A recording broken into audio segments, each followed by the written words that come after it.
bienvenida y presentar un poco la temática de hoy. Este es un evento científico culinario. En la parte científica vamos a abordar al paciente coronario desde dos lugares distintos, desde la anatomía y desde la función a través del diagnóstico por imagen. Dos miradas distintas que a su vez también tienen un correlato histórico.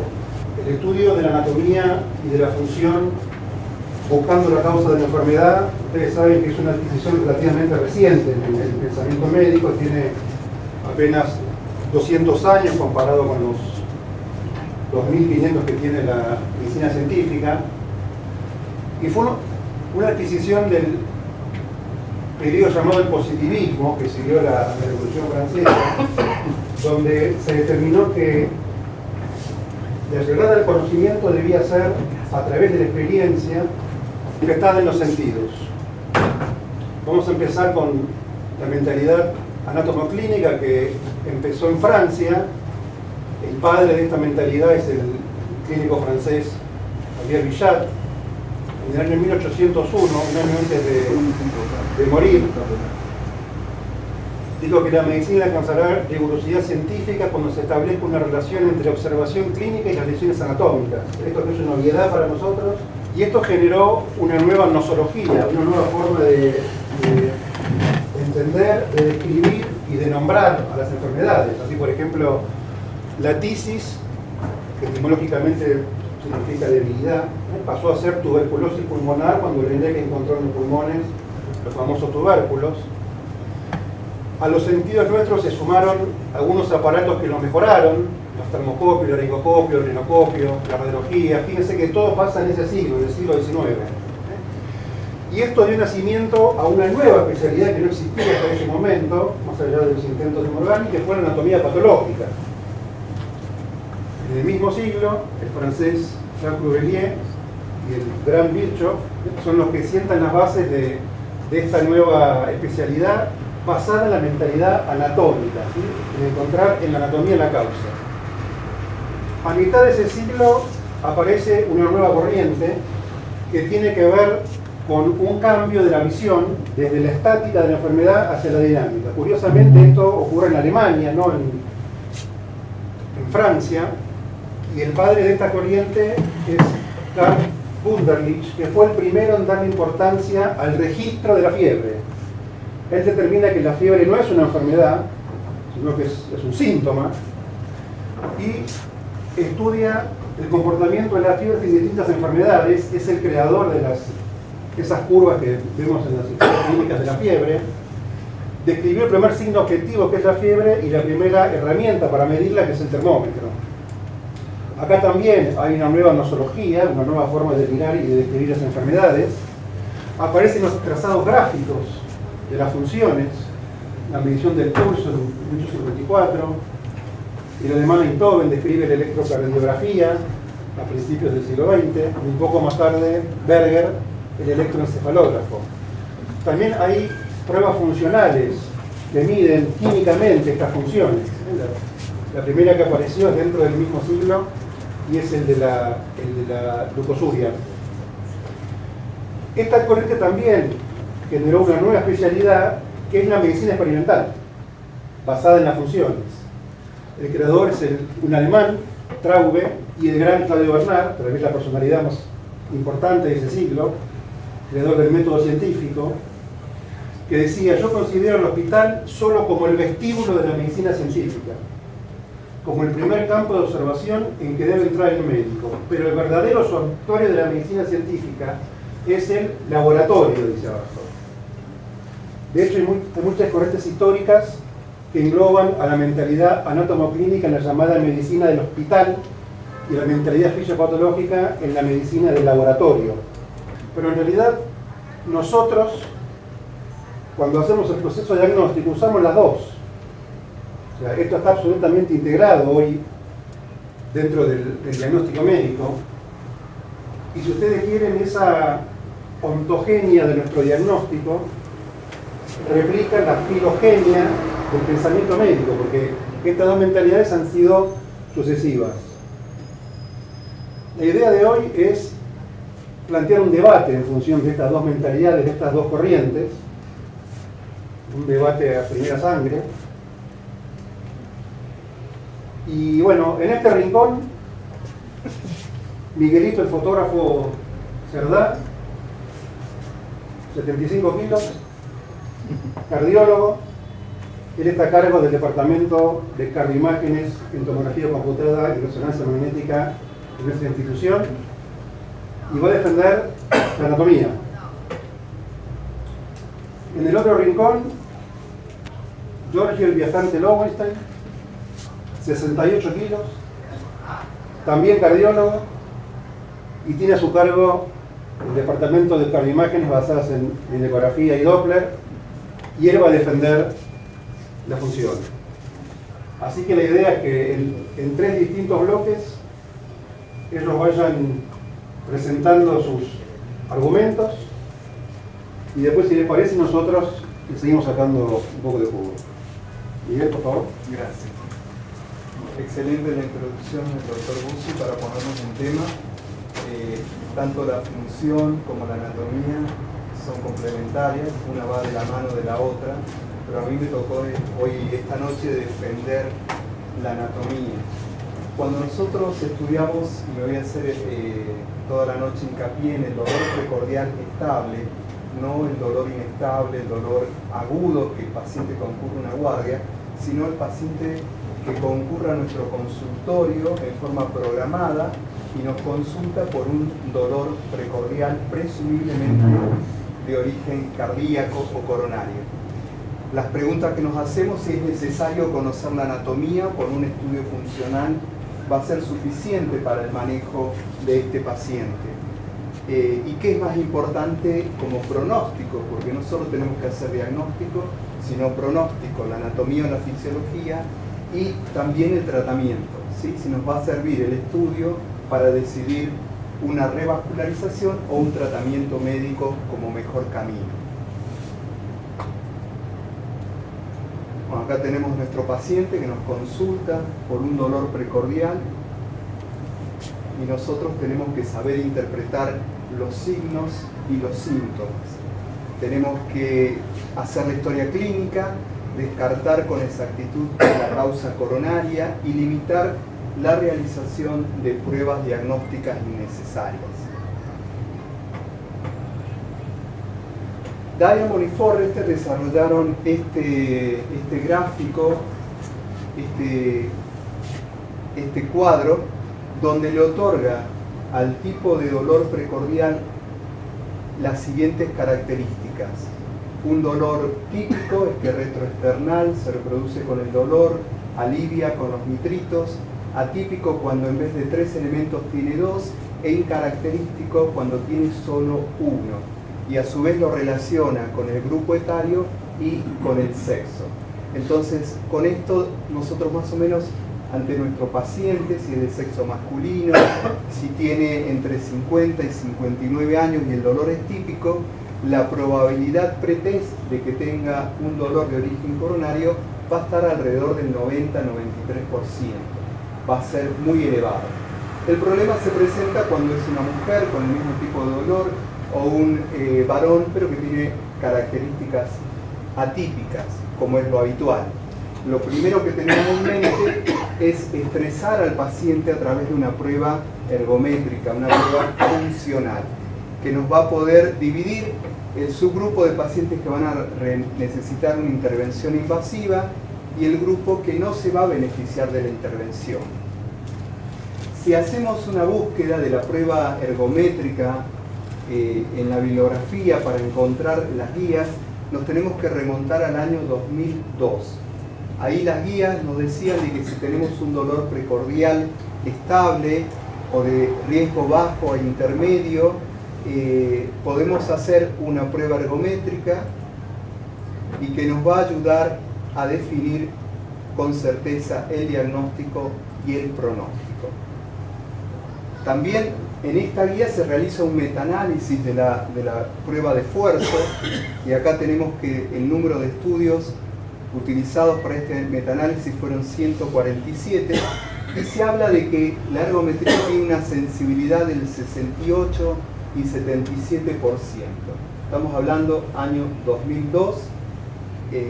No se ha vuelto a hacer un metaanálisis sobre las pruebas de esfuerzo, pero cuando investigamos estos trabajos encontramos que existen sesgos de verificación, porque los pacientes se compara la sensibilidad, especificidad con la anatomía coronaria a través del cateterismo, pero era más probable que los que tenían una prueba positiva fueran al estudio con cateterismo y los que fueran negativa no. Las comparaciones no eran ciegas y solo el 3% de la población estaba estudiado, no era representativo. Entonces es así como en estos estudios tenemos una sensibilidad elevada, pero cuando se realizan correcciones que son ya del año 2008 de estos desvíos, vemos que la sensibilidad va a disminuir y va a aumentar la especificidad de los estudios. Acá hay una revisión desde el año 66 hasta el 2009 en 34 estudios de más de 3.000 pacientes, y lo que se verificó, este es el gráfico, de que un estudio va a depender su resultado de acuerdo a la probabilidad pretest que tenga el paciente de tener la enfermedad coronaria. Tanto es así que a una población de una probabilidad pretest baja, la prueba positiva no nos acerca a la verdad, al 100%. Entonces, lo más importante cuando, como el teorema de Bayes dice, cuando realizamos un estudio, no va a ser el problema del estudio, sino de la población que elegimos. Si la población tiene una probabilidad pretest baja, ese test funcional nos va a dar poca certeza de que haya enfermedad.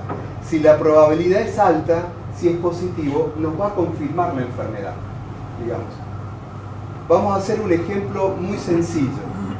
Si nosotros tenemos un test que tiene una sensibilidad del 50% con una alta especificidad, como puede ser cualquiera de las pruebas funcionales que utilizamos, pero nuestra población que consulta en forma programada tiene una probabilidad pretest de enfermedad muy baja, del 3%, ¿qué va a pasar si estudiamos 1000 pacientes?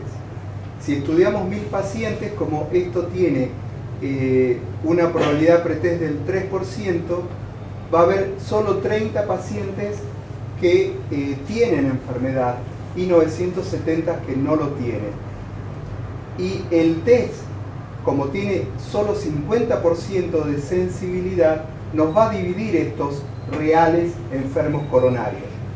Pero lo que vamos a terminar observando es de que después de realizar el estudio, que el mismo sea patológico o positivo, solamente nos aumenta un 13% la probabilidad post-test de enfermedad.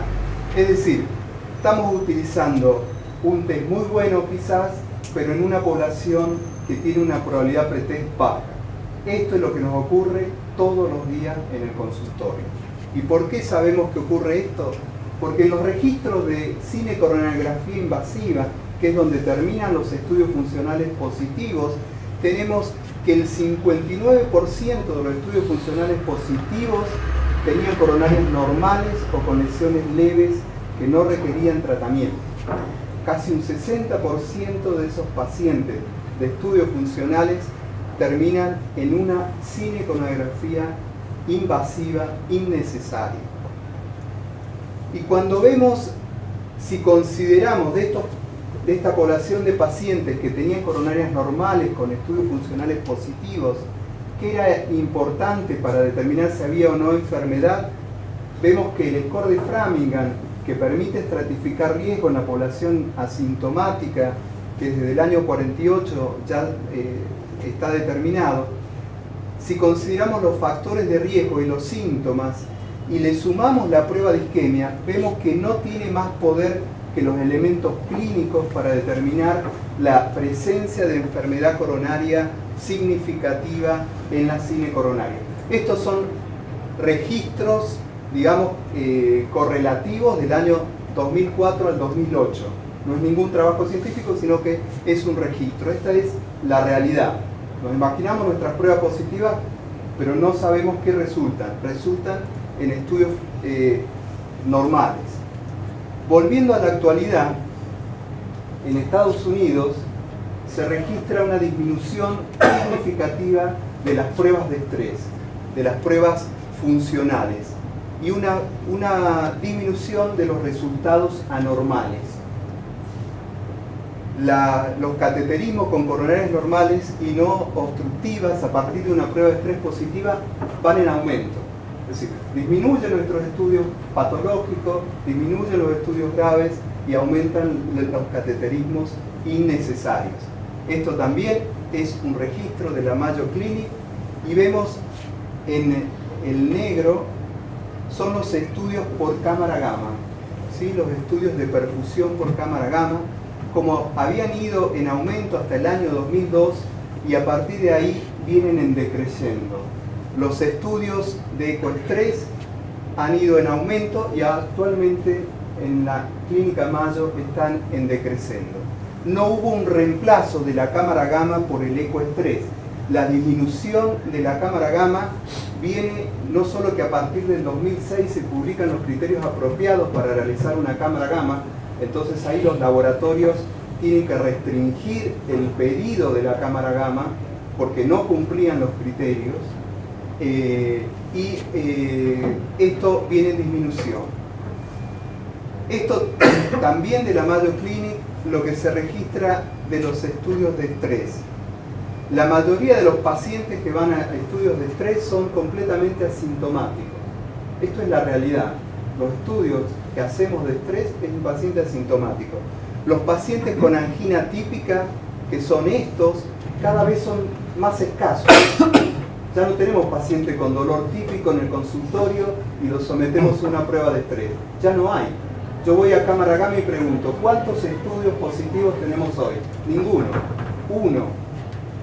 Y ya tenía antecedentes previos, pero en el paciente que desconocemos la enfermedad, que consulta por dolor y le pedimos la cámara gamma, digamos, cuando vamos al laboratorio no encontramos un estudio positivo, realmente con isquemia, ¿sí? Y esto es la realidad, estos son registros fríos. Y cuando vemos los resultados de la cámara gamma, que también lo veo yo donde yo trabajo, encontramos que los estudios de bajo riesgo van aumentando. Cada vez tenemos muchos resultados de isquemia de bajo riesgo, eso predomina. Pero estos, los de alto riesgo, no los vemos, son realmente muy, muy raros. No sé si ustedes tienen esa idea, esa sensación de observar esto. En la comparación directa de la tomografía para detectar estenosis de más del 50%, con los estudios funcionales sobre 6.198 pacientes en 47 centros, este estudio publicado en el 2012 mostró que cuando se analizaban qué elementos predecían de que el paciente iba a tener enfermedad coronaria por tomografía después de un estudio funcional, encontraban que el sexo aumentaba el odds ratio más importante que todos, el tabaquismo, la década de vida, la hipertensión y la angina típica. No hubo manera de que llegara una prueba funcional positiva como un odds ratio suficiente para detectar enfermedad coronaria. No tuvo poder la prueba funcional para detectar enfermedad coronaria. No estaban los resultados del test. Entonces, ¿por qué tenemos tan bajo rendimiento en las pruebas funcionales? El rendimiento es si da positiva que tenga enfermedad. Porque en el mundo real los test funcionales tienen un peor desempeño que el que está en la bibliografía, que el que nos muestran los trabajos. Que la probabilidad pretest que tenemos en nuestra población es baja. ¿Sí? Creemos que todos están enfermos de coronaria los que vienen con dolor y no. Tenemos una probabilidad pretest muy baja. Por ende, las pruebas funcionales van a seguir fallando. Y porque este diagrama de Diamond y Forrest sobreestima la probabilidad pretest de enfermedad coronaria. Bueno, le doy el lugar a Jorgito. Buenas noches y gracias por venir a compartir esta importante reunión, mezcla de ciencia, pero la ciencia es un pretexto para poder estar juntos y conocernos mejor, y por eso estamos aquí fundamentalmente. Pero bueno, siguiendo con este debate, mi contrincante, mi rival, es un gran médico, no tengo ninguna duda, es un experto cardiólogo, especialista en imágenes cardiovasculares y un muy buen colega. Hasta ahora no se ha peleado para nada y a mí me encanta verlo con el transductor. Yo creo que de eso vive el doctor, pero bueno, no estamos acá, ustedes vinieron a ver otra cosa, ustedes quieren sangre, vinieron un poco a ver algún tipo de batalla y bueno, yo no se la voy a hacer tan fácil a la doctora, coincido con muchas de las opiniones que virtió hasta ahora. Como con esta, el dato más importante para evaluar una cardiopatía isquémica, y no tenemos ninguna duda, es un estudio funcional, el estudio de interrogar al paciente que tiene angina o no tiene angina, y qué tipo de angina tiene. Así que de aquí partimos que esto, y coincidimos totalmente, y hay un cuestionario del dolor que hizo el doctor Doval, que puso en la revista Argentina de Cardiología muy buena, en la cual con poco, como es un buen interrogatorio, alcanzamos mucho campo, ¿no? Esto está, acá coincidimos totalmente. Tenemos un menú de posibilidades de abordaje de nuestros pacientes después del interrogatorio. Yo me voy a dedicar fundamentalmente a hablar de estrés y reserva coronaria y defender y por qué posiblemente no le da mucho rédito, porque creo que es la forma que se hacen los estudios y no sacar todo el provecho de lo que pueda dar un estudio funcional, y bueno, y el doctor va a defender de alguna manera después la anatomía. Así que indudablemente empezar por la anatomía yo creo que no está avalado todavía en la bibliografía. La necesidad de conocer en todos los pacientes la anatomía, sabemos que no es así, está reservada para un grupo de pacientes, porque muchas veces, una vez que uno tiene la anatomía, no sabe qué hacer con ella. Y de este estudio ya también viejo, basado en la estratificación guiada por isquemia, prácticamente un tratamiento conservativo con un invasivo, si nos basamos en si tienen o no isquemia, llega a un resultado muy parecido. Así que en un estudio, y esto es de medicina nuclear, la revascularización tuvo solamente importancia cuando la isquemia era pronunciada. Y cuando era pronunciada, bueno, para dar un valor, 10% del miocardio. Nosotros con el ecoestrés podemos decir alto riesgo isquémico. Y en esos pacientes sí, indudablemente hay beneficio. Y hoy se sabe que con un estudio funcional como es la FFR o la reserva coronaria fraccional, como lo indicó el FEIM1 y el FEIM2, con esto, si tiene o no isquemia, independientemente de la anatomía, se puede tomar una decisión y no equivocarse. Si no hay isquemia, si no hay una reserva fraccional disminuida, menos 75, menos de 80%, un valor de 0,80, esto implica no tomar conductas agresivas, sino tratamiento médico.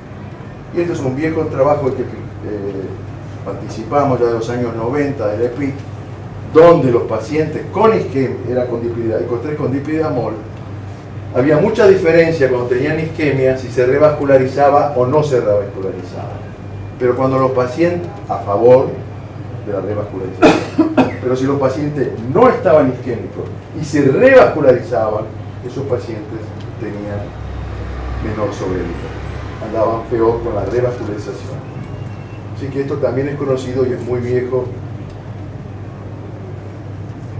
Entonces, Jatopol, con este famoso reflejo oculoestenótico, nos advierte de lo cuidado que hay que tener, y él lo hablaba de la cineangiografía, pero hoy tenemos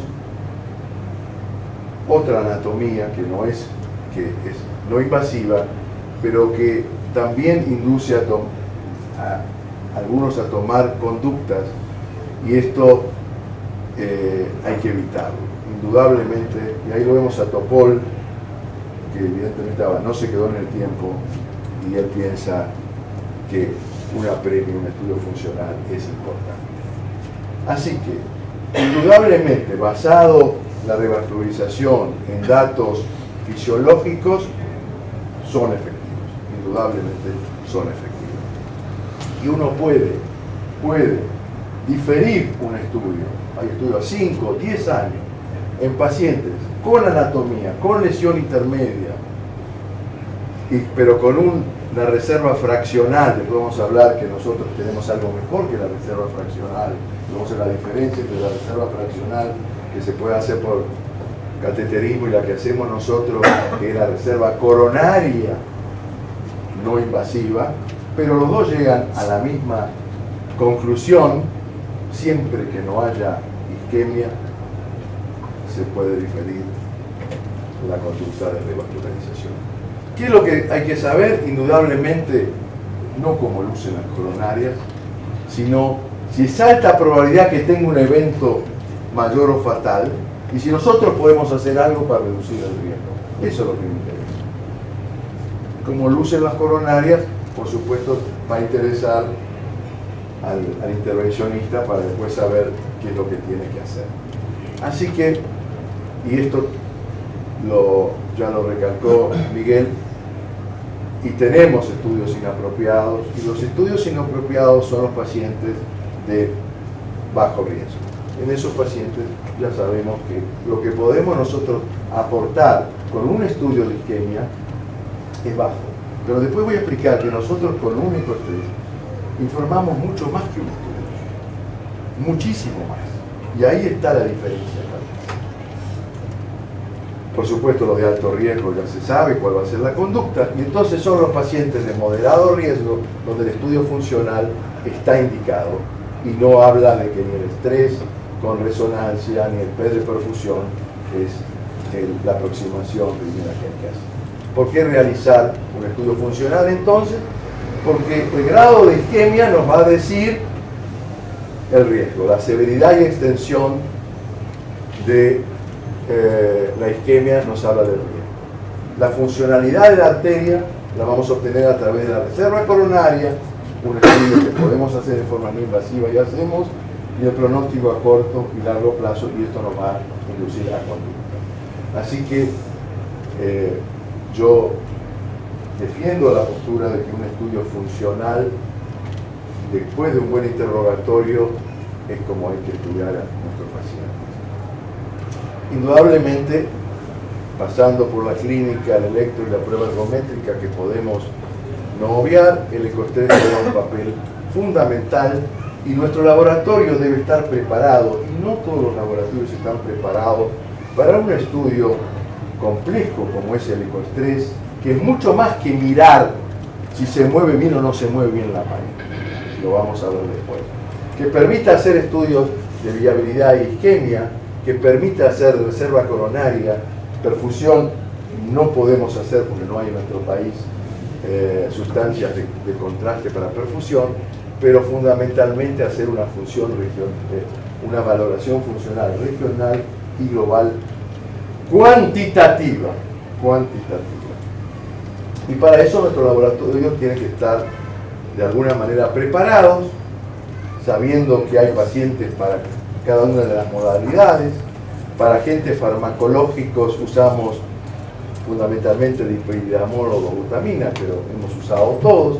Y para el ejercicio, cualquiera de las modalidades puede ser útil, pero después podemos discutirlo. Creemos que la bicicleta supina, con la cual no todos hacen un ecoestrés, es hoy en día el estado del arte. Entonces, siempre que podamos hacer ejercicio, indudablemente hacemos ejercicio, y pedimos farmacológico en ciertas circunstancias, especialmente cuando no puedo hacer ejercicio o en diferentes patologías. Ustedes van a recibir un folleto, un folletín que no pretende ser muy amplio, pero que darle una idea, y en cada una de las patologías dice cuál va a ser la aproximación más apropiada, recomendable, y cuál va a ser optativa y cuál no va a ser recomendable en cada patología para que ustedes puedan tener una idea cuándo pedir uno u otro estudio para quienes no están habituados a manejar todo el menú de posibilidades que tenemos. No nos voy a ofender con la cascada isquémica, pero explicarle por qué los estudios basales nos dan tan poca información. Porque en realidad se necesita una obstrucción muy severa para el flujo coronario basal se altere. Sin embargo, la capacidad vasodilatadora máxima, que es la reserva coronaria, ya se altera con obstrucciones del 40-50% y se hace muy notable cuando es más del 70% de la obstrucción que provoca isquemia. Así que la reserva coronaria nos da una información adicional muy importante. Y esto es un viejo concepto que todos los cardiólogos que manejan reserva coronaria piensan fundamentalmente en todos los cardiólogos que manejan cardiología isquémica manejan el concepto de reserva coronaria porque usan sus subrogantes. El interrogatorio de la angina es un subrogante, la ergometría del ST nos dice cómo está la reserva, lo mismo con la contractividad o la perfusión nos está hablando de reserva. ¿Por qué no medirla en forma directa, la reserva coronaria, y directamente a las fuentes? Y esto es lo que hacemos hoy en día en estudios farmacológicos, además de medir contractilidad, medir el flujo de la arteria descendente anterior en condiciones basales y bajo una premia que vamos a ver cuál es. Y esto lo venimos haciendo hace 20 años. Hace 20 años. Y si algo hemos aportado, lo digo modestamente, a la cardiología, creo que en este caso internacional, fue porque fuimos los primeros en el mundo que hicimos estos estudios simultáneos de contractilidad y reserva coronaria. En el año 1998, en el 2000, publicamos 1000 pacientes y se nos atribuye a nosotros haber sido los primeros. Entonces, la pregunta es, ¿esto es factible, no es factible? Para muchos esto es realismo mágico, hay mucho de verdad o no, y siempre invitamos a la gente, vengan a nuestro laboratorio, vean si esto es para publicar o esto es lo que hacemos todos los días. Yo creo que hoy hemos hecho 4 reservas coronarias en nuestro laboratorio esta mañana, con 3 con difidramona con lopetán. Entonces, además de la contractilidad, que eso es lo que analiza la gente, contractilidad, y ahí las guías dicen que está muy bien, evaluamos los flujos coronarios y vemos, es muy fácil ver el flujo coronario con Doppler pulsado, no hay posibilidad de equivocarse, este flujo bifásico es de coronaria, no puede ser de otra cosa. Entonces la medimos en condiciones de reposo, luego le hacemos un apremio y vemos entonces cuál es el índice. Si tenía 20 en reposo y va a 80 sobre 20, la reserva coronaria es 4. La reserva coronaria que se considera adecuada, no la normal, porque seguramente ustedes tienen 3, 4, un atleta puede tener 5, pero nuestros pacientes en general nos conformamos que tengan más de 2 de reserva coronaria, que se duplique la velocidad del flujo basal, porque son pacientes que tienen ya su edad, que baja la reserva coronaria, que son hipertróficos, que son hipercolesterolémicos, hipertensos, todo eso baja la reserva coronaria. Pero si la reserva coronaria es arriba de 2, aun cualquier tipo de lesión que tengan, no es significativa. Si tienen menos de 2, entonces puede ser significativa o puede deberse a otras cuestiones, pero la reserva coronaria no es específica de una obstrucción epicárdica, sino puede deberse al trastorno de la microcirculación por otros factores también. O sea, un valor bajo no necesariamente es una lesión, pero si el valor es debajo de 1.5 es altamente probable, si el paciente es sintomático no hay ninguna duda. Pero un paciente puede tener reserva coronaria más baja y ser otro. Un paciente con anemia, un paciente con fiebre, un paciente con sepsis puede tener una velocidad basal un poco alta y la reserva coronaria, entonces el cambio es menor. ¿Qué usamos? Adenosina, dipididamol, dobutamina. La hacemos con fármacos. ¿Se puede hacer con ejercicio? Sí. Pero no la promovemos, no la promocionamos, porque con ejercicio tenemos una factibilidad del 50% de poder medir, porque cuando el paciente está haciendo ejercicio, medir el flujo en esa arteria de 2 milímetros, que se está moviendo 1 centímetro, paciente disneico, no es fácil. Entonces, si quieren que estemos seguros de medir la reserva coronaria, por lo menos de la arteria ascendente anterior, le sugerimos que pidan un estudio con dipidamol o con dobutamina. Con dipidamol podemos ver hasta los 3 territorios coronarios. Con dobutamina solamente el descendente anterior. Ejemplos, medimos basal y pico con dipidamol, 2,95 la respuesta normal, 1,55 es una respuesta patológica.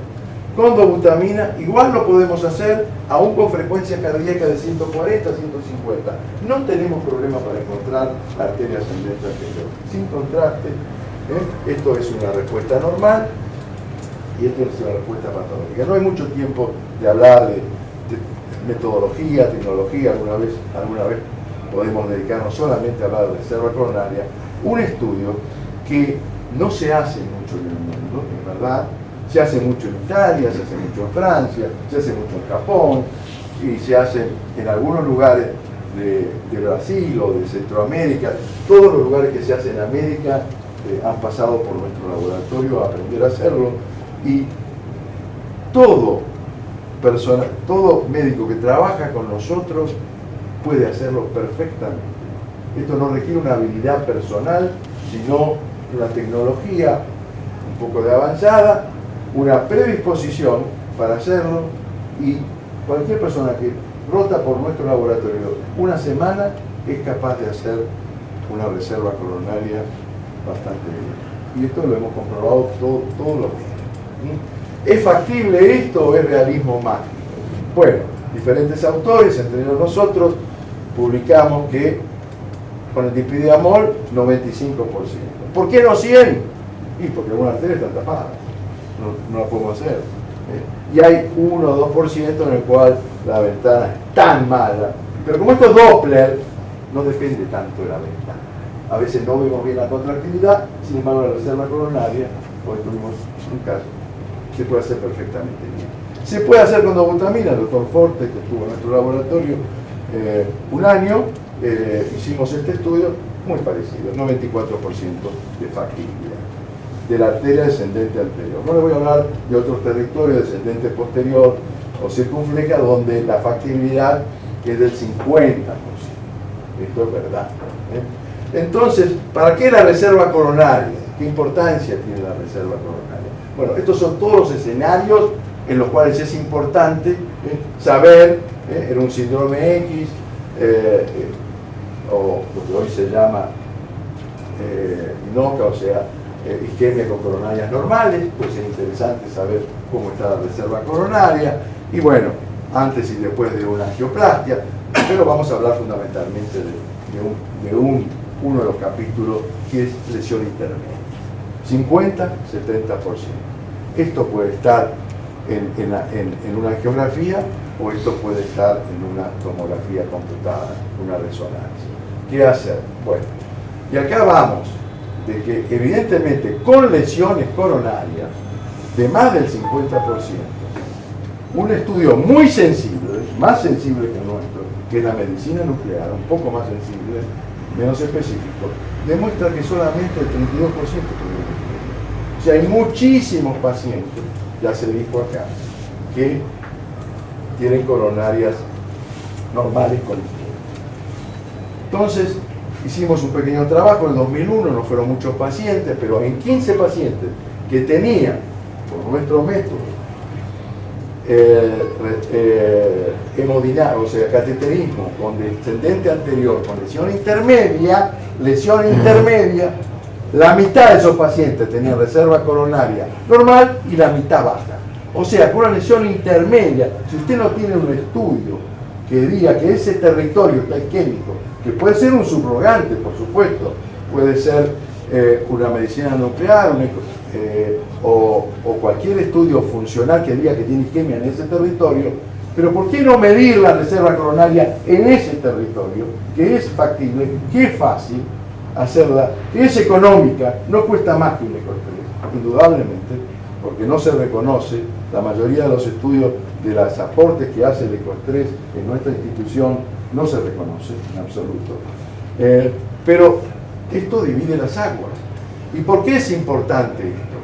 Porque el único predictor independiente de qué es lo que va a pasar en estos pacientes es la reserva coronaria. Entonces, diferir a un paciente que tiene reserva coronaria normal, no le va a pasar nada. No le va a pasar nada. Sin embargo, si tiene reserva coronaria baja, ahí el aporte de la revascularización es importante.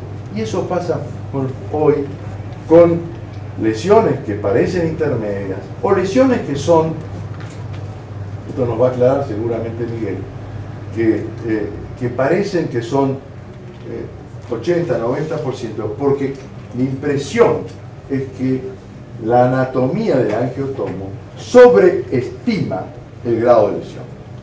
Y entonces, nuestra recomendación es no tomar conductas en base a esto para estar de acuerdo, sino va acompañado de un estudio funcional.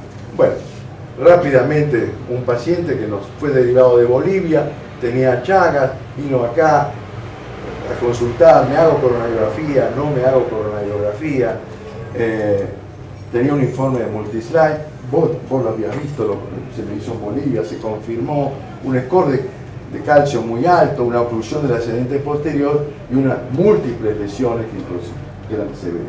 Yo te lo mandé a vos hace 7, 8 años y confirmaste que era, ¿me hago coronariografía o no me hago coronariografía? Seguro que si se hace coronariografía va a tener lesiones severas.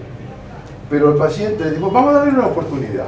Vamos a hacer un eco de epidamol, hicimos un eco completo, no vamos a hablar de esto, la ventana no era demasiado buena, este era el estudio basal, y esto era con dipridamol, bueno, mostraba algún trastorno de la contractilidad en los segmentos basales y mediales de cara inferior, pero la cara anterior se movía bien, el septum se movía bien, el eje menor se movía muy bien con dipridamol. Bueno, eso es contractilidad, pero nosotros podemos tener una visión no solamente visual, sino paritativa. Y hoy hacemos mecánica con el strain y vemos qué pasa con la deformación. Y de un menos 21 strain longitudinal no hay tiempo de explicar cómo evalúa esto, pero la función de la fibra, cuánto se acorta la fibra en cada uno de los segmentos, bueno, ven que mejoró. O sea, al ser más negativo, tiene mejor contractilidad y todo mejoró muchísimo. Cuando hay buena reserva, está mejor preparada la fibra, el corazón funciona mejor. Tenemos otro elemento que, no vieron una isquemia. Y hicimos reserva coronaria descendente anterior y la reserva coronaria era normal. No toquen, no se haga la coronariografía, porque si se hace la coronariografía, lo van a abrir, a menos que le hagan una FFR o le hagan hoy existen otras determinaciones ópticas, etcétera, que IBUS, etcétera. Bueno, ¿qué pasó con este paciente? Lo vengo siguiendo hace 5 años, anda bien. Ahora, el paciente no creía, digo, y si me hago una medicina nuclear como me dijeron, bueno, hágase una medicina nuclear. Necrosis inferobasal, que la habíamos visto, sin evidencia. O sea, confirmó hacer un estudio u otro, si los dos estudios están bien hechos, coincidieron, no tuvo evento. Otro caso, discúlpenme que me extiendo un poco, pero quiero mostrar a veces cómo el ecoestrés, cómo un estudio funcional puede apoyarnos. Una mujer, 64 años, varios episodios de Angor, bloqueo de rama izquierda, difícil estudiarlo, y antes de darlo de alta, nos manda, haga un ejercicio. Bueno, este es el estudio basal, no vamos a hablar mucho, bloqueo de rama izquierda persistente, asintomática.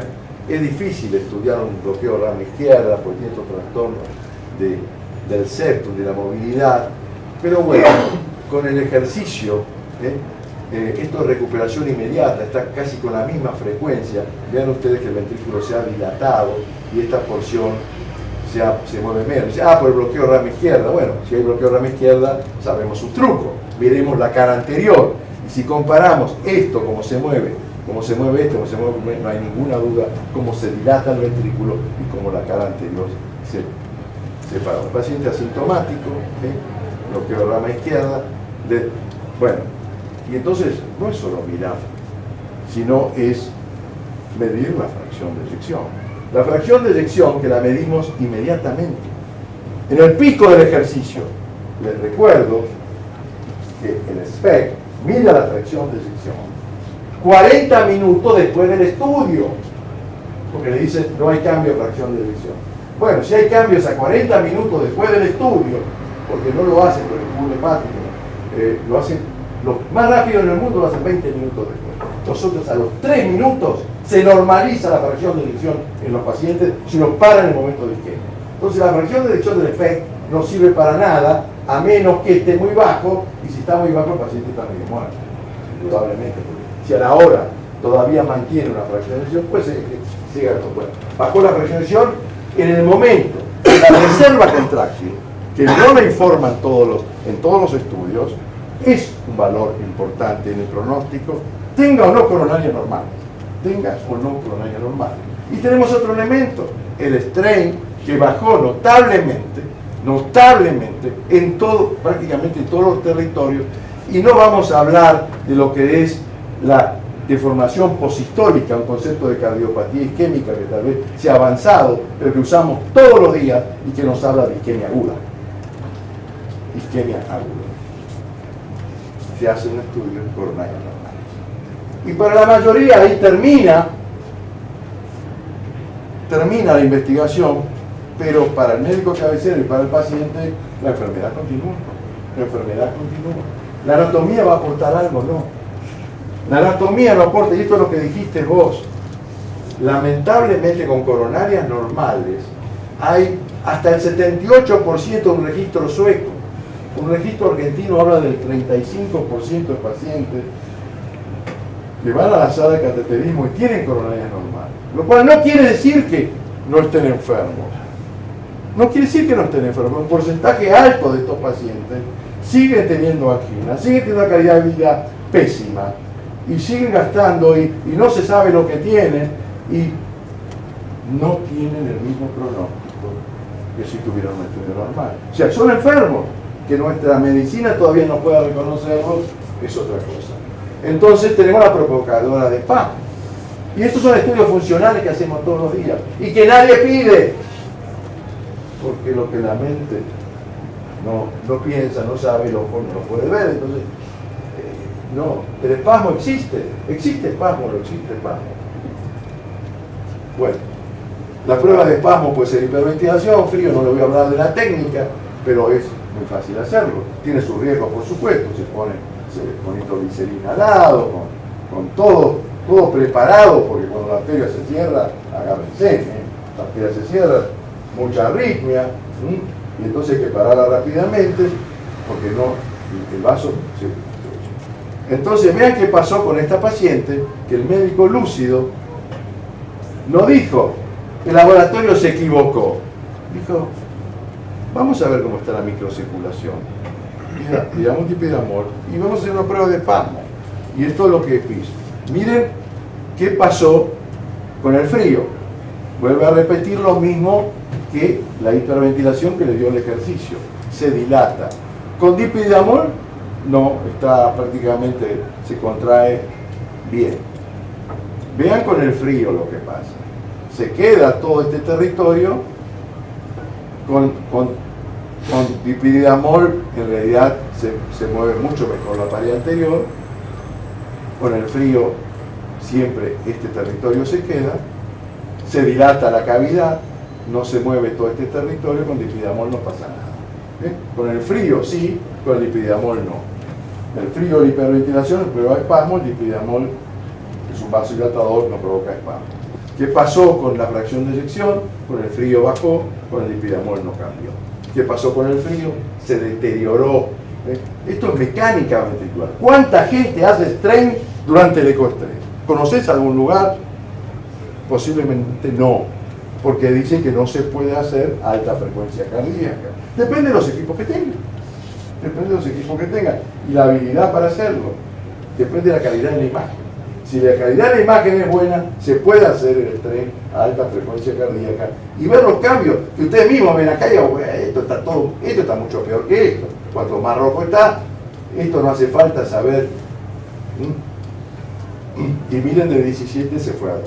Bueno, test positivo para espasmo difuso, se le sacaron los beta bloqueantes y la paciente con calcio bloqueantes anatomía. O sea, el estándar clínico del ECOG, cuando hablan de estudios funcionales, muchas veces hablan de la medicina nuclear, que tiene muchas falencias. Yo ahora no me voy a tirar sobre la medicina nuclear, pero tiene muchas falencias, ¿no es cierto? Entonces mezcla medicina nuclear con, obviamente tendríamos que debatir esto, cuál es mejor, muchas veces da lo mismo, pero muchas veces, o sea, el estándar clínico, lo que dicen las guías, el ecoestrés debe hacerse mirando con tranquilidad. Eso dicen las guías. Y entonces, con eso, uno puede hacer un estudio en 15 minutos, 20 minutos, se mueve bien o se mueve bien, y se terminó el estudio. Y la mayoría de los lugares lo hacen así. Porque por lo que se paga, en realidad habría que hacerlo así. Pero si uno va a costo-respuesta, pero como nosotros somos médicos y miramos más allá, bueno, no nos importa. Y en vez de hacerlo cada 15 minutos, cada media hora, pidan 2 estudios en nuestra institución y van a dar por lo menos por un intervalo de 1 hora o de cuarto. Pidan en otras instituciones y van a dar con 20 minutos o media hora. Entonces, la mayoría de los lugares siguen haciendo contractilidad. Hoy se puede hacer reserva coronaria, que es el estándar clínico avanzado, y se puede hacer la tercera modalidad, que es todo lo que sea strain 2D, que es un aporte. O sea, hoy hay 3 generaciones de estrés. Y hay mucho más que puede dar el laboratorio de coestrés. Porque hoy podemos mirar, entre otras cosas, la presión pulmonar y podemos mirar la función diastólica. No es solamente el paciente está isquémico o no. Porque si un paciente tiene disfunción diastólica durante el ejercicio, o sea, ¿cómo medimos la disfunción diastólica? Por la relación E', o sea, E' con el Doppler tisular. Entonces la medimos en reposo, tiene 8 o 10, y la medimos en esfuerzo, y si supera los 14, en general, eso es disfunción diastólica. Eso agregado a los cambios de presión pulmonar. Y un paciente que tiene disfunción diastólica, ustedes leen disfunción diastólica durante el ejercicio, tiene el mismo pronóstico que un paciente que tiene isquemia, con coronarias normales. No traje los trabajos, pero la disfunción diastólica, además de responderle por qué el paciente tiene disnea, cuál es la causa de disnea, aunque con coronarias normales, no es de buen pronóstico. No es de buen pronóstico. Entonces, y además hoy el protocolo 2020 que maneja el doctor Merlo, que está aquí, es el coordinador de nuestro centro, es un estudio mundial, le hemos agregado las líneas B pulmonares. Como ustedes saben, las líneas A que son normales, líneas B que son estos cometas que indican que hay líquido extrapulmonar, entonces, extravascular, perdón. Entonces, cuando un paciente hace un ejercicio y se llena de líquido extrapulmonar, es que tiene disfunción diastólica. Entonces tenemos una serie de elementos. O sea, estos son nuestros protocolos actuales. Estos son. Y esto no está en una hora y cuarto. Y esto no está en ninguna guía. Absolutamente ninguna guía. Pero le damos una respuesta al médico que pide y que quiere saber por qué su paciente se queja. Muchas más veces de disnea que de año. Y si hacemos un estrés farmacológico, le agregamos a su vez la reserva coronaria. Le agregamos en todos los pacientes farmacológicos la reserva coronaria de descendente anterior. Y si quieren saber la reserva coronaria de algún de la derecha o de la circunfleja, tienen que pedir lipidemol. Entonces intentamos hacerle y con un 50% de factibilidad. La BA la vemos 100% podemos hacer. Así que basta de reflejo oculoestenógico bajo, basta de reflejo de Topol o hoy con la tomografía. Hoy debemos tomar conductas en base a la clínica, totalmente de acuerdo, en base a pruebas simples y a pruebas un poco más complejas como son la contractilidad y la reserva coronaria y medicina nuclear para aquellos pacientes que no tienen buena ventana, indudablemente ocupan un lugar que nosotros no podemos hacer, y en base a esto sí debemos tomar las medidas, pero con toda esta información que nos da, yo creo, los estudios funcionales que hacemos todos los días nosotros. Así que, segunda parte. Solo una diapositiva para referirme a que cuando hacemos un estudio anatómico, hacemos un estudio del score de calcio. El score de calcio es un estudio no contrastado, que no requiere ninguna preparación, simplemente es una tomografía de tórax gatillada sin contraste. Con este estudio nosotros podemos ver no solo la carga aterosclerótica total que tiene el paciente, sino hablar con mucha certeza sobre el pronóstico que tiene ese paciente. Este estudio se realiza desde el año 1990, cuando Agatston describió el método para cuantificar el calcio. Se utilizaban tomógrafos de electrones,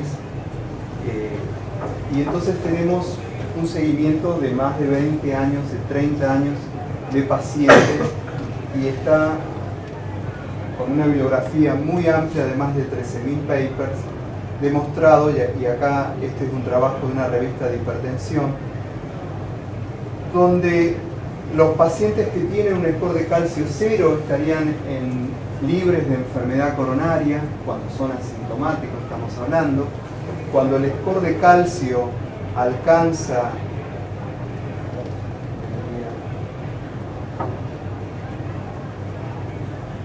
acá tenemos el 0, cuando el score de calcio se positiviza y se encuentra por debajo de las 400 unidades Agatston, hablamos de que el paciente tiene una aterosclerosis subclínica.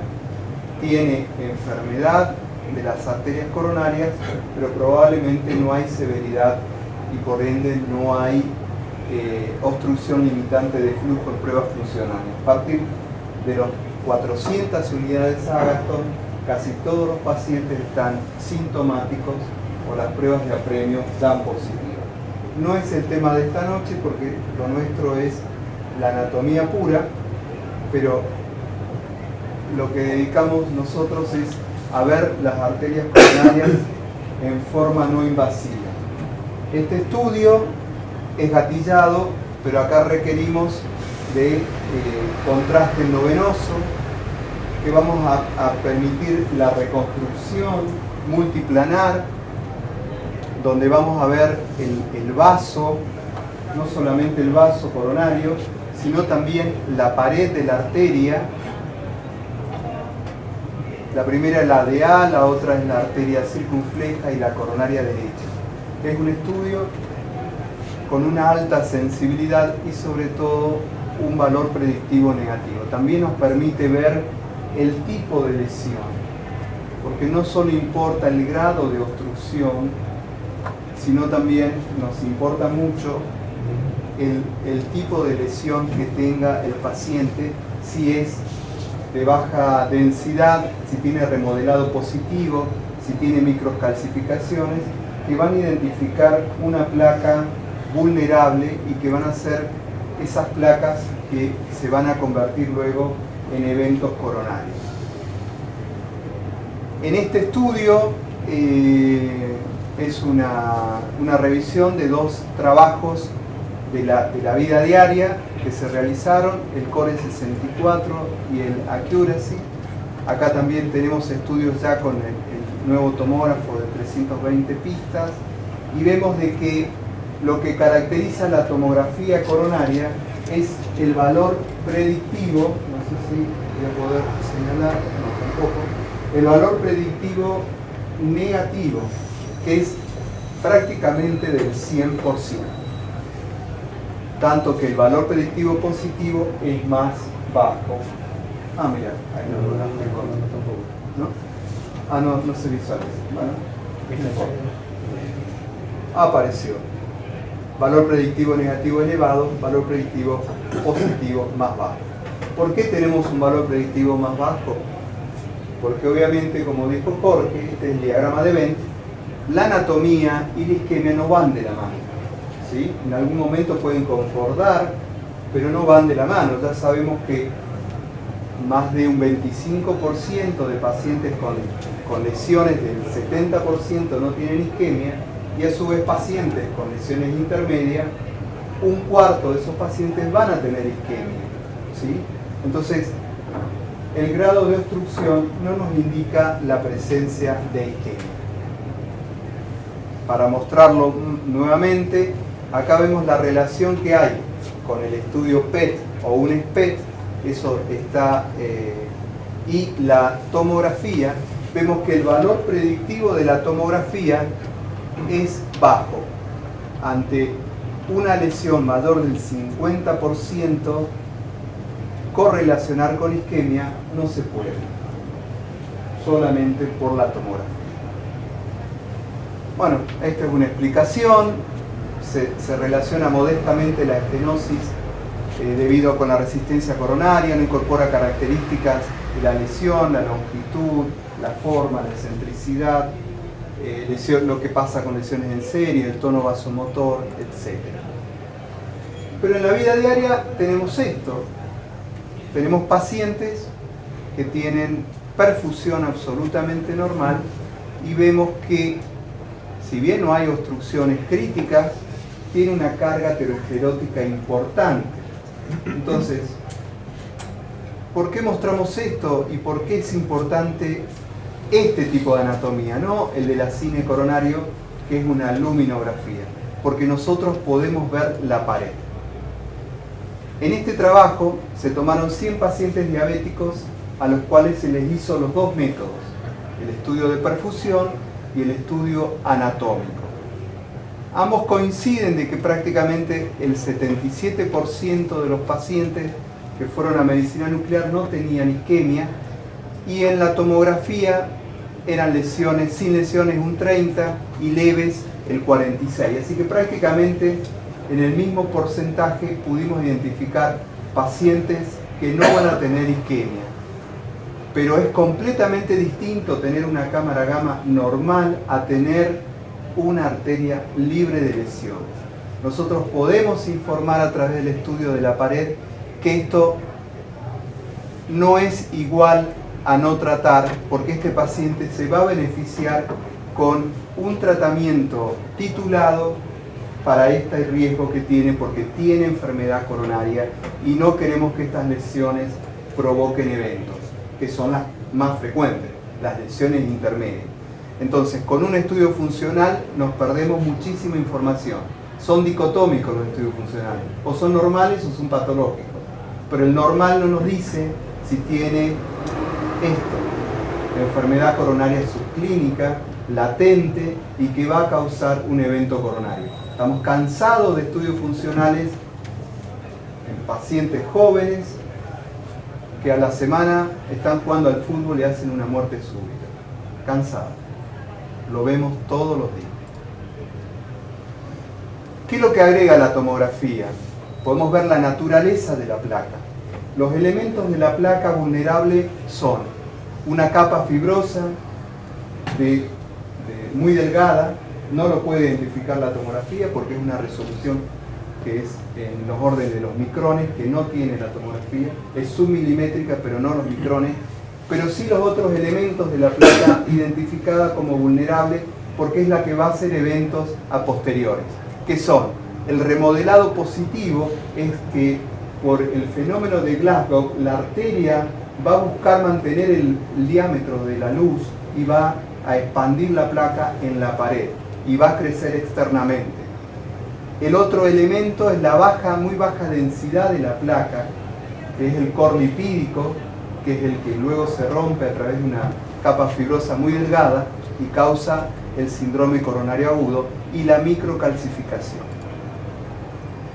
En este trabajo realizado por Motoyama sobre 1000 pacientes consecutivos que ya habían tenido un evento coronario, se estudiaron todas las placas el paciente reingresa con un nuevo evento coronario, se lo siguieron 27 meses y lo que se buscó es, ante el nuevo evento coronario, identificar la lesión culpable, cómo había estado antes y cómo había sido su evolución. Y se encontró que la placa de baja densidad y el remodelado positivo identificaba a esos pacientes que ulteriormente, al cabo del seguimiento, iban a tener eventos. Cuando tenían la presencia de dos elementos de riesgo, que era el remodelado positivo y la placa de baja densidad, había una probabilidad del 22% versus al paciente que tenía la misma placa, el mismo grado de obstrucción, perdón, pero que no tenía estos elementos de riesgo como son el remodelado y la placa de baja densidad.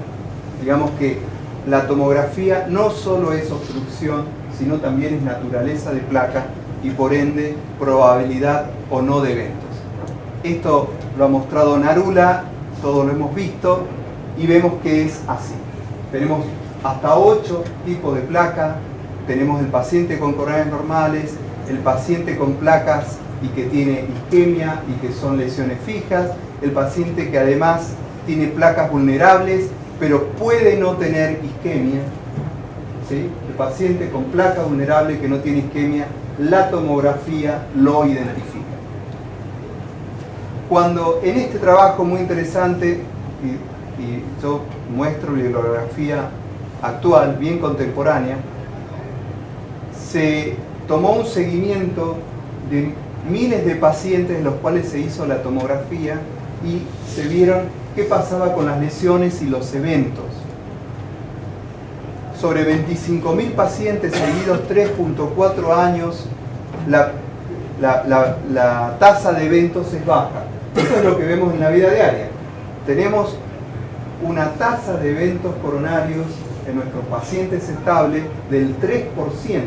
Por eso las pruebas funcionales fallan. Y acá, ¿qué se encontró? Que solo el 35% de los pacientes que van a hacer un síndrome coronario agudo tienen lesiones mayores del 50%. Y solo el 13% tenían obstrucciones previas al evento del 70%. De las 129 lesiones precursoras de eventos coronarios agudos, el 71% tenían estenosis menor del 50%. Pacientes seguidos a 2-3 años van a hacer eventos cuando tienen este tipo de placas con remodelado positivo, baja densidad. Por lo tanto, ¿cómo hace un estudio de estrés para detectar estas placas que son las precursoras de eventos? Para eso queremos estudiar a un paciente, para saber qué riesgo tiene, qué futuro tiene. El paciente viene a nuestra consulta, deposita, digamos, la confianza en nosotros y nos pregunta: doctor, ¿puedo llegar a una vida normal? ¿Voy a tener eventos en el futuro? ¿Lo vamos a responder con una prueba de estrés? Negativo. No lo podemos responder. La tomografía se aproxima más al conocer el tipo de placa. Cuando pasamos a estudios randomizados por tomografía y le pedimos que la tomografía se compare y compita con las pruebas funcionales, tenemos dos trabajos actuales realizados. El estudio PROMISE, un estudio que fue para mostrar superioridad de empezar a estudiar a un paciente estable con la anatomía a través de la tomografía versus lo que el médico de cabecera elija: medicina nuclear, ecoestrés, ergometría, etc. Y el otro es el estudio Scott-Hart. El primer estudio, bueno, ¿qué justificación había a esto? ¿Qué papel tenía la tomografía en el rol diagnóstico? Si se podía reducir el número de procedimientos invasivos innecesarios que hemos visto en la primera charla, y qué impacto tiene tener la información anatómica desde el principio, antes que un test no invasivo. Este es el diseño del PROMISE: 10.000 pacientes, tomógrafos de al menos 64 cortes, estudios funcionales, seguimiento mínimo de 12 meses. Tenían mucha esperanza este estudio, pero este estudio demostró que los dos métodos son idénticos.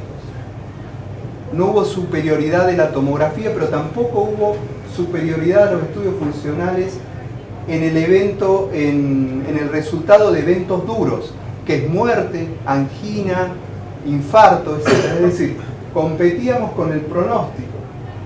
Es decir, la anatomía con el pronóstico que dan las pruebas funcionales, y fuimos iguales, ni superiores, pero tampoco inferiores, que comenzar un estudio funcional en un paciente. ¿Sí? Posteriormente y recientemente presentado es el estudio Scott-Hart, que ya se había realizado, pero se realizó un mayor seguimiento. Fue un estudio randomizado, pacientes obviamente de los que vienen a nuestro consultorio, riesgo bajo, intermedio, con dolor torácico, 2.000 pacientes versus 2.000 pacientes, a cuidados estándar versus tomografía. 4.000 pacientes, se los siguió 1.7 años, 57 años, más o menos lo que vemos en consulta, porcentaje femenino 44, diabético 11%, electrocardiograma basal, en el 85% había pruebas ergométricas, esta fue la dosis media de radiación, que es muy baja, y los criterios de inclusión. ¿Y cuál fue el resultado? Sorprendente para todos. Empezar por el estudio anatómico redujo la tasa de eventos duros, como es muerte e infarto no fatal, en un 40% con respecto a las pruebas funcionales. Es decir, ya tenemos un trabajo randomizado, multicéntrico, que demuestra que empezar con la anatomía no solo es similar, sino que puede ser mejor.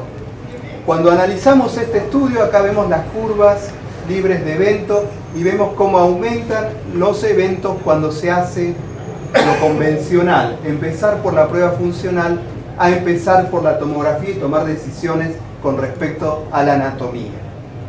¿Qué es lo que se le achaca a empezar con la anatomía? De que tenemos más cinecoronografía, más revascularizaciones que empezar con pruebas funcionales. Eso había dicho el PROMAIS. Este estudio, como tiene mayor duración, demostró que tanto los estudios que empezaban por lo convencional terminaban alcanzando en cantidad de revascularización y en cantidad de estudios invasivos a los estudios realizados por tomografía. Pero hay algo que acá no está, pero lo sabemos ciertamente, es que la tomografía detiene los estudios en serie. Estamos cansados del paciente que va a chequeo, la ergometría hace infradesnivel, va a la cámara gamma, vuelve a hacer infradesnivel, es discordante, va al ecoestrés y nuevamente tenemos discordancia y terminan recién ahí con la tomografía. Podemos empezar con la tomografía y evitamos todos los estudios innecesarios en serie. Sabemos que la población está sobreestimado el riesgo coronario. Realmente vamos a encontrar muchos normales y los vamos a aliviar de todo este drama de estudios funcionales repetidos y discordantes en distintos centros incluso. Entonces, la angiografía coronaria llevó a una reducción en 5 años de enfermedad cardíaca, muerte e infarto. ¿Y cómo lo hizo si los dos se revascularizaron igual en la misma tasa? Lo hizo porque identificó esos grises, esos pacientes que tenían enfermedad coronaria no severa y que fueron sometidos a un tratamiento preventivo intenso. Al igual, el estudio funcional no lo permitió y a su vez la adherencia del paciente al tratamiento de prevención con estatinas, aspirina o lo necesario es mucho mayor cuando conocemos la anatomía que cuando le decimos que tiene una cámara gamma normal. Ese paciente no va a tomar la estatina, no va a hacer las medidas preventivas y está tan en riesgo como lo estaba antes del estudio normal. Es por eso que este estudio demostró superioridad a los estudios funcionales. Bueno, lo dejo ahí para después darte conclusión. Bueno, este fue el estudio PROMAIS que habló el doctor, ya explicó en qué se basaba y los resultados, no comprobándose diferencias. O sea, quedó en una promesa, porque se jugaban que la tomografía le iba a ganar y que acá ya nadie más pedía otra cosa que tomografía. ¿Qué tasa de eventos hubo en esa población? 3%, bajísimo. Bueno, bajísimo. ese es el problema. Bajísimo. Entonces, ¿Cuáles son las críticas? En la rama funcional, la alta proporción de mucha medicina nuclear, poco ecoestrés y estudios funcionales, 10% solamente ergometría. Casi todo era medicina nuclear, poco ecoestrés. Vaya, ¿qué hubiera pasado si hubiera pasado? Escaso seguimiento, pocos eventos y la influencia de algunos de los tratamientos podría haber incidido en los resultados. Así que quedamos en que los resultados eran, no le ganaba con algunas desventajas, como podemos ver el costo y después. El estudio de Scott Hart, que también fue publicado muy recientemente, habla de, sí, es verdad, la angiotomografía multislide coronaria mostró una reducción de la tasa de muerte no fatal, pero sin incidencia, lo que dijo acá el doctor, de coronariografía ni de vacunación. Tal cual, los resultados fueron similares. Pero no pone que disminución de muerte sola, muerte o sumado a infartos no fatales. O sea, ahí hubo una diferencia estadística, no es que hubo más muertes en uno. Muerte sí se junta a los infartos no fatales. Como todo tiene crítica, todo trabajo tiene crítica. Hay gente que dice, si usted cree en el Scott, le voy a mostrarla, usted puede creer en cualquier cosa, realmente. Fragilidad estadística que yo no puedo discutir, pérdida de seguimiento de muchos pacientes. Fue un estudio abierto, no ciego. O sea, los médicos tratantes sabían que se le hacía un tratamiento y al otro. Y entonces, si uno sabe y quiere defender uno entonces adjudica, dice, este paciente tiene un infarto no fatal. ¿Por qué? Porque le subió la troponina un poquitito, o quiere favorecer el otro. O sea, al no ser ciego, uno puede hacer tratamientos más agresivos, menos agresivos y adjudicar eventos, que decir, más infartos no fatales. Ustedes saben que ¿qué definición fue la de infarto? Bueno, uno puede ser bastante liberal con esto. Y solamente el 10% de los pacientes control tenían que funcionar. O sea, eso es la crítica. Por supuesto que siempre hay una bibliografía, uno puede ver la bibliografía que uno busca, pero ningún estudio es indudablemente perfecto. En un metaanálisis de 13 trabajos con muchos más pacientes, indudablemente los test que empiezan con tomografía computada hablan en una tasa de disminución de infartos, pero aquí en general con más coronariografía, con más revascularizaciones y más uso de estatinas. Sin embargo, reducción de muerte y hospitalización no hubo. O sea, hasta ahora llegamos que infartos no fatales, adjudicados por cierta gente que podía tener conflicto de intereses en cuanto a decir, eso es la crítica, yo no entré en el trabajo, pero eso alguien que sabe, que puede criticar trabajos, lo ha hecho. Bueno, por supuesto que no hablamos de radiación, que cada vez es menos, es verdad, la radiación, de la tomografía, la necesidad de contraste, los problemas del paciente con insuficiencia renal, etc., el costo relativo, y sí, estamos totalmente de acuerdo. El valor predictivo negativo que nadie puede discutir y que muchas veces terminamos pidiendo un estudio para estar seguro que el paciente no tiene enfermedad coronaria, y ahí la indicación me parece que es muy, muy precisa. Entonces, si uno ve ventajas y limitaciones de estos métodos, fundamentalmente la alergia, la nefrotoxicidad, las radiaciones, y como nosotros tenemos un talón de Aquiles, que es la ventana, ustedes tienen un talón de Aquiles para ver las coronarias, que es el calcio, que son los stents pequeños, que no permiten ver bien la luz. O sea, a veces hay estudios difíciles, en ambos casos, indudablemente en ambos casos. El costo, por supuesto, es un poco mayor, el de la tomografía, y la necesidad de radiación, por supuesto, a resultados similares, uno siempre elige menor costo y menos radiación. Eso es una premisa que tenemos todos los cardiólogos. A resultados similares. A resultados superiores, por supuesto, uno quiere elegir, y en eso estamos bien. Bueno, lo de reserva fraccional, que se usa mucho en la anatomía, ustedes saben que mide solamente la diferencia de presión. La reserva coronaria es otra cosa. La reserva coronaria mide la microvasculatura, mide mucho más que eso. Entonces, hay una disociación. Puede tener una reserva fraccional medida por hemodinamia normal y una reserva coronaria baja. Es indudablemente. Y esto es un fantástico estudio que se hizo hace ya unos años y que la mayoría comparando reserva coronaria con reserva fraccional. La reserva coronaria se puede hacer también por hemodinamia. Nadie la hace porque necesita un catéter especial. Ya son dos catéteres, uno para fraccional, otro para coronaria. Bueno, estos son estudios de investigación. Pero se puede hacer la reserva coronaria transtorácica y de los mismos resultados. Resultados concordantes. Da 0,9, 0,8 con reserva coronaria de 4. Resultados concordantes. Puede tener una reserva fraccional de 0,6, 0,7 y una reserva coronaria menos de 2. Y ahí las dos evidentemente tienen el mismo pronóstico.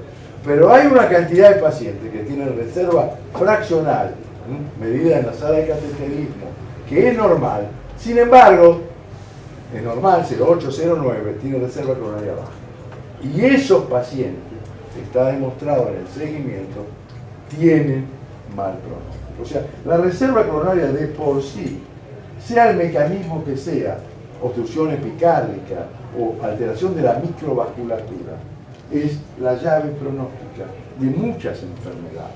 De muchas enfermedades. ¿Por qué se fallecen los pacientes con psoriasis extensa, enfermedades cardiovasculares?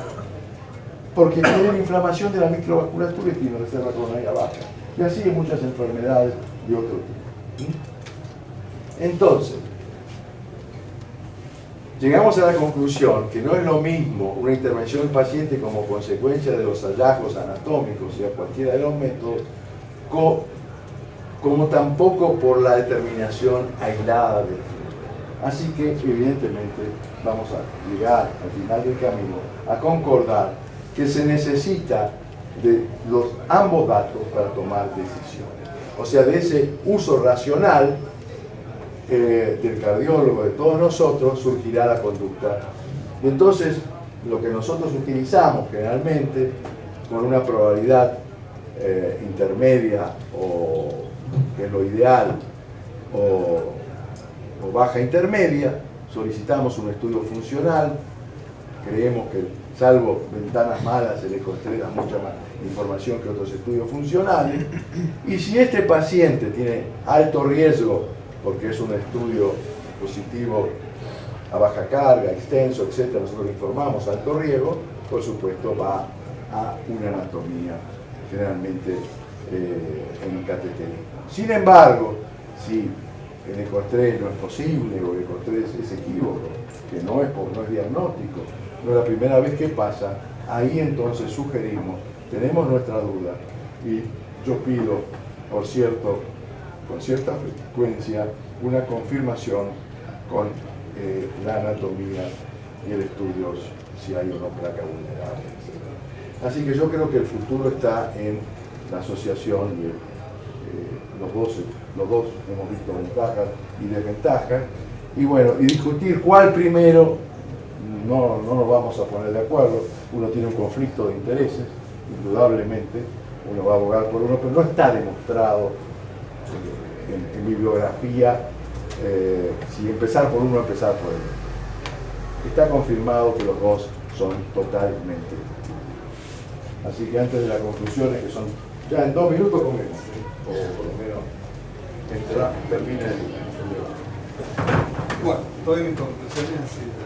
Sí, mis conclusiones son 2 diapositivas. La mía es 3, pero...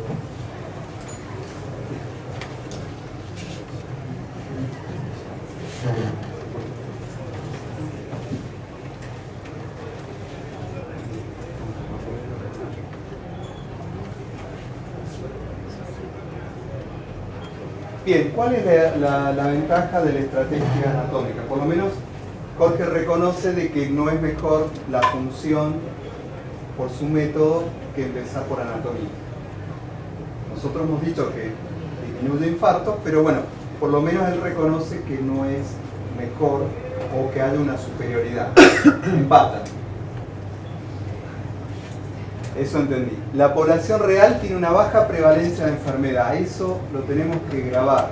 Todos creemos que el paciente cincuentón, con grasa abdominal, etcétera, etcétera, es seguro un número puesto de que tiene enfermedad coronaria. Y estoy cansado de ver gorditos con coronarias normales y atléticos con enfermedad obstructiva o una carga periferiótica elevadísima.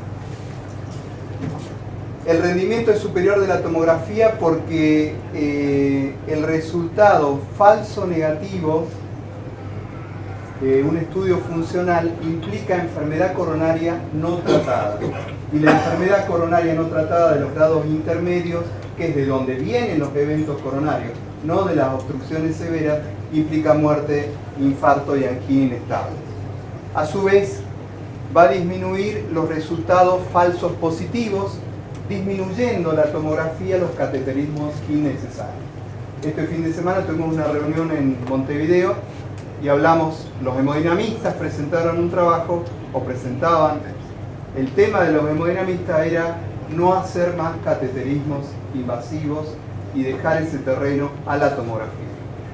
El cateterismo va a ser en un futuro solamente para la intervención, no para saber si el paciente tiene o no enfermedad coronaria, porque eso es territorio de la tomografía. La Task Force europea clasifica en una recomendación de clase 2A con nivel de evidencia C la tomografía coronaria. Pero yo quiero hacer hincapié en las recomendaciones del Instituto Nacional para la Excelencia de Inglaterra, del Reino Unido. En el año 2016, en noviembre, saca este documento, y esto es lo que se hace actualmente en el Reino Unido, y que ellos cuidan los gastos en salud, porque es una salud comunitaria, y esto es lo que está publicado en la página. La recomendación para un paciente con dolor precordial, primera línea, tomografía. Lo primero que hay que hacer es la tomografía y segundo, pruebas funcionales. Esto era lo que ellos publicaban en el 2010. Desde el 2016, el algoritmo diagnóstico de un dolor precordial en Inglaterra empieza por tomografía. ¿Estarán equivocados?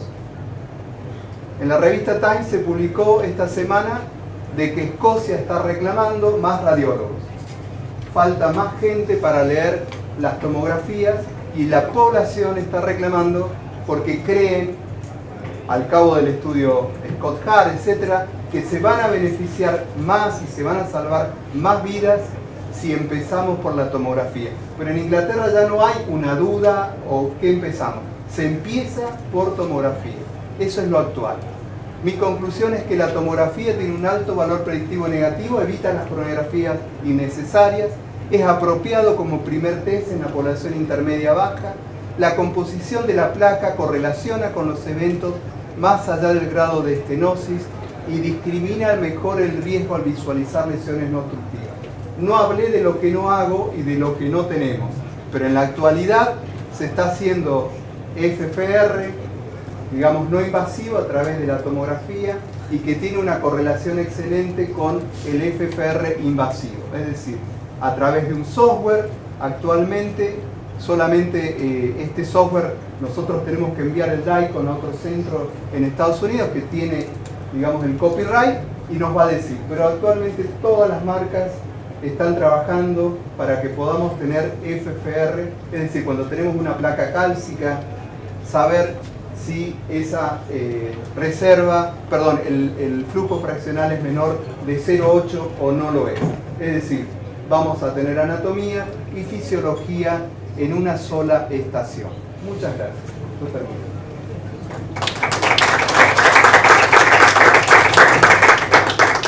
¿Se puede hacer FFR en el Argentina también, pero hay que capturar las imágenes, ¿no es cierto? El Icon puro. Sí, enviarlas a California, un solo lugar hay, cobran lo que ellos quieren, $1000.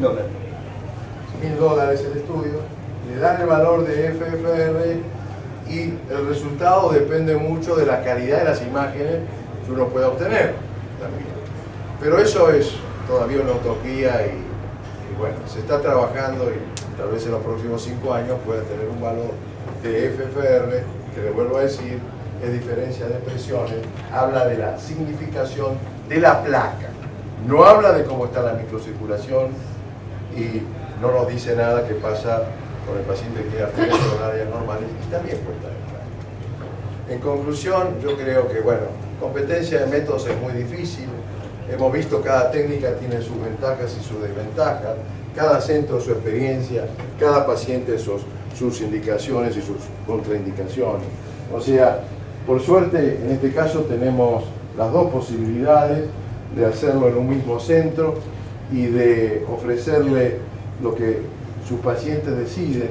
Y sería muy interesante tener por ahí más comunicación con ustedes, estamos dispuestos y en algunos pacientes hasta armar algún halting transitorio y decidir con el médico de cabecera qué conducta adoptar. Nosotros no conocemos al paciente profundamente y ustedes por ahí no saben las limitaciones y posibilidades de cada uno de los métodos, entonces podríamos estar más en relación y por supuesto que estamos abiertos a una comunicación más fluida y eso es lo que buscamos acá, conocernos mejor.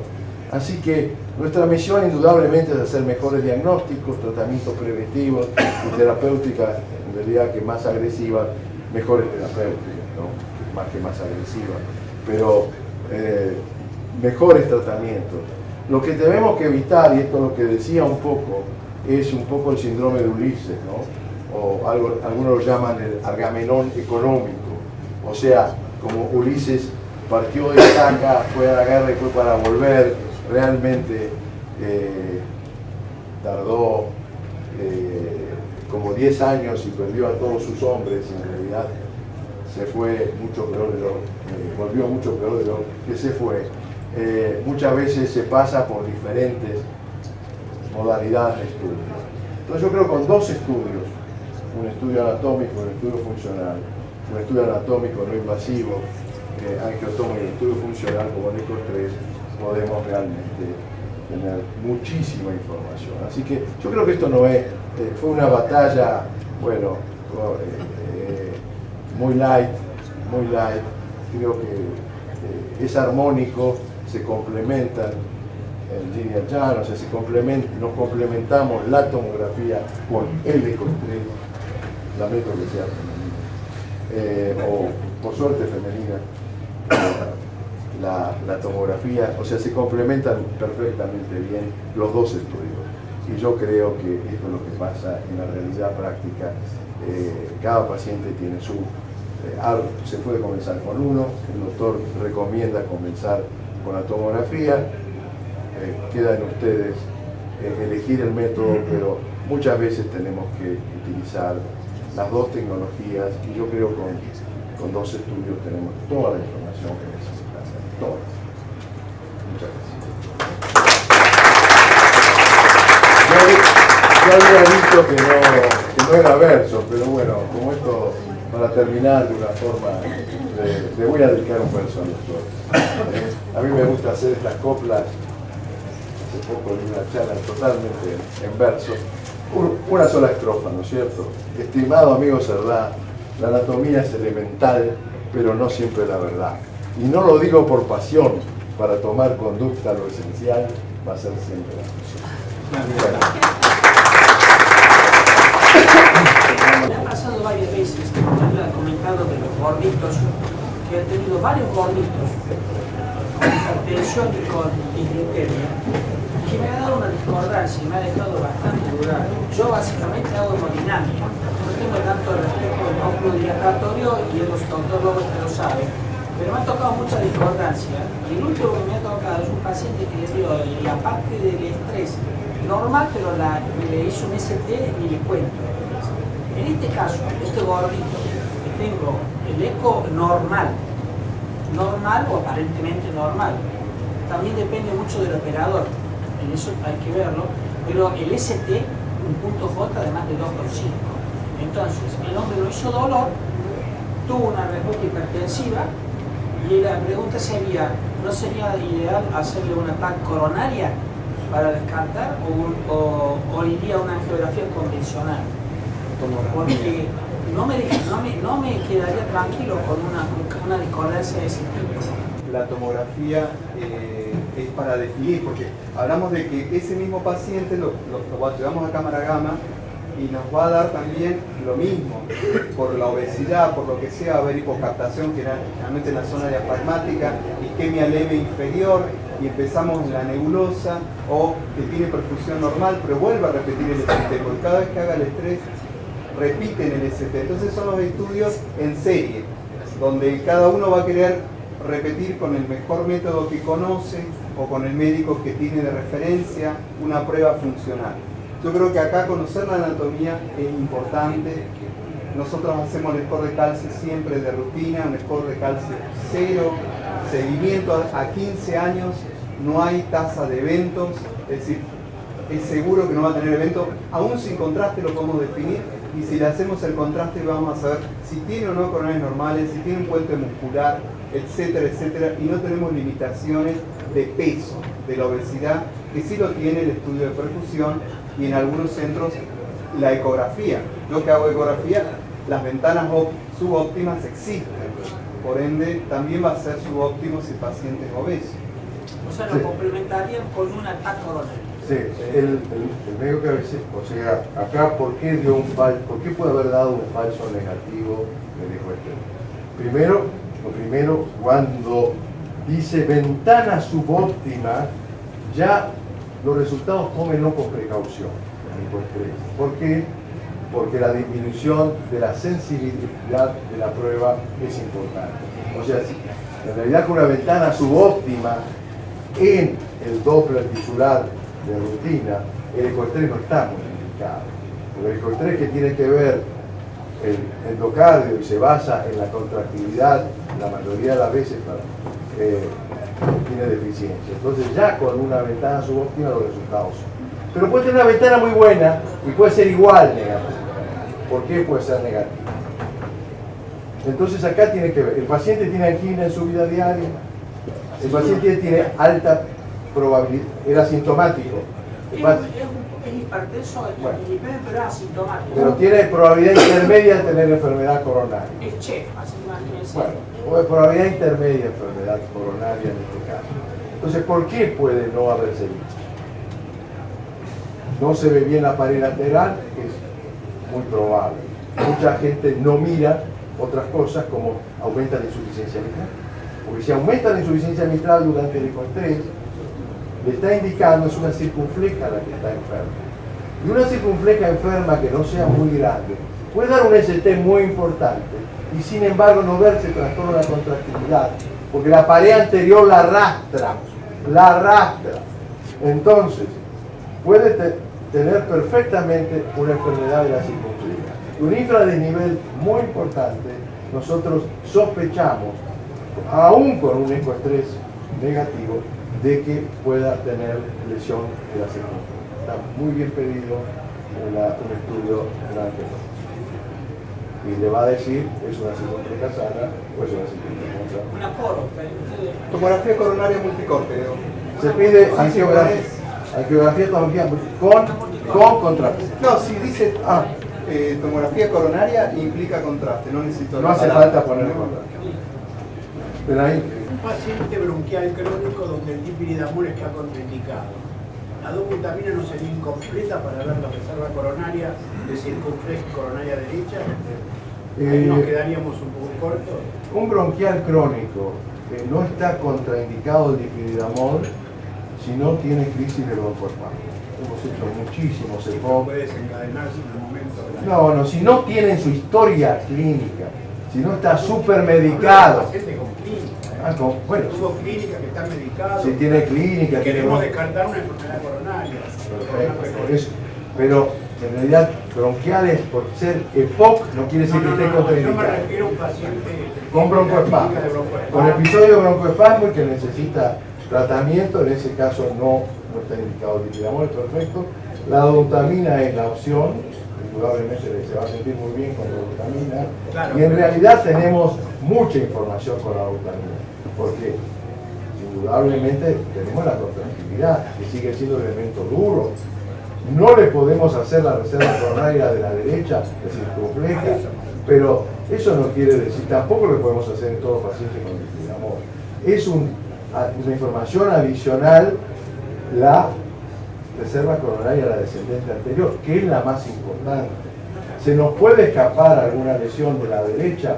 Sí, pero nos va a dar trastorno de la contractilidad. Así que es un estudio optativo, en este caso que se puede pedir, se debe pedir así. Y son los pacientes más difíciles, pues son los que más nos vienen. Son pacientes que nos vienen con generalmente obesos, con mala ventana, que no pueden hacer ejercicio y que no son para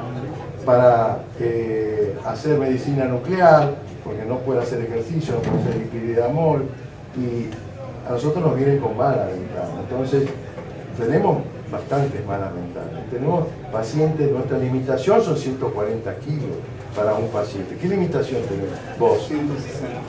Bueno, entonces, pacientes obesos tenemos posibilidad de hacer, cosa que no se puede hacer en más de 120 kilos una resonancia.